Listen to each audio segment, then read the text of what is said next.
Behind you, the first note arrived on Monday. It was slipped under the door. The paper yellowed and creased, the words scribbled in thick black ink. Behind you, Mira frowned and stepped outside onto the porch. No one was there. No footsteps on the gravel. No figures walking away into the foggy street. Just silence and the wind whistling through the twisted trees. She'd come back to this house only 3 days ago. Her mother had passed after a long battle with dementia, leaving the old family home behind. Mira had left years ago, moved to the city, buried everything that had happened here. But something pulled her back, a whisper in the dark of her dreams, an itch in her bones.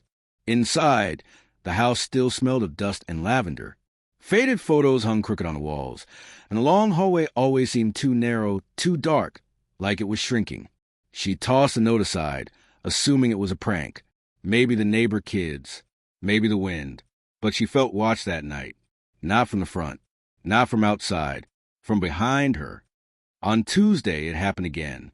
She was brushing her teeth in the upstairs bathroom. Steam clouded the mirror. She wiped it clean with a towel and froze. In the reflection, she saw herself. And behind her, a figure, tall, blackened, featureless, just for a second. When she spun around, heart hammer in her chest, there was nothing there, just a soft sound of water dripping from the faucet, and her toothbrush clattering to the floor. She didn't sleep that night. By Wednesday, she started hearing the breathing. It would come when she was alone in a room, always from the corner just out of sight. A soft, raspy inhale, a wheezing exhale. When she turned, it was gone. The second note came in the hallway. She had walked to the kitchen, and when she returned, it was resting on the floor where she'd just stepped. Behind you. She screamed. No one answered. The house creaked with age, but now every groan sounded like a footstep. Every shadow curled like a hand. Every reflection seemed slightly off. She tried calling her friend Leah. No answer. She recorded herself. Sat on the couch for an hour with her phone, filming the room behind her. When she played it back, there was static in the middle of the video. And in one frame, just one, something moved behind her shoulder. A face. White. Hollow. Grinning. Thursday was worse. The walls were whispering now. Not words, just noise. But once, as she lay in bed, she heard her mother's voice. Mira, don't look behind you. The third note was tucked under her pillow. It knows you see it. She started sleeping with the lights on. Carried a mirror around so she could check behind her. But every time she caught a glimpse, her reflection lagged. Stared too long. Blinked out of sync. And she began seeing herself standing behind her. Not a monster. Not a shadow. Her. Bleeding from the eyes. Grinning wide. Friday morning. She woke up on the floor. She didn't remember falling asleep. Her neck ached. There were scratches on her back. Deep burning. She ran to the bathroom and lifted her shirt. Clawed into her skin in jagged letters were the words, "Behind you." She called the police. They came. Looked around. Found nothing. No signs of entry. No fingerprints. They asked if she was okay, if she needed help. She said she wasn't sure anymore. One of the officers, a young guy named Harris, seemed kind. He lingered, asked her if she'd seen anything specific. She told him about the notes, the breathing, the face, the reflection. He went pale. What did the first note say again? He asked quietly. She told him. He stepped back. I had a case like this. Years ago. Same notes. Same symptoms.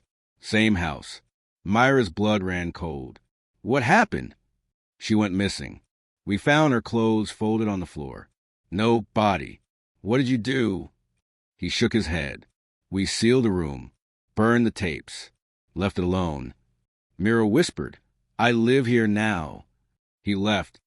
That night, the power went out. She lit candles. Every shadow danced. She went to the living room and gasped. All the mirrors were gone. Even the bathroom one. Even the one she kept in her bag. In their place, taped crudely to the walls. Photographs. Hundreds of them. All of her. Sleeping. Sitting. Walking.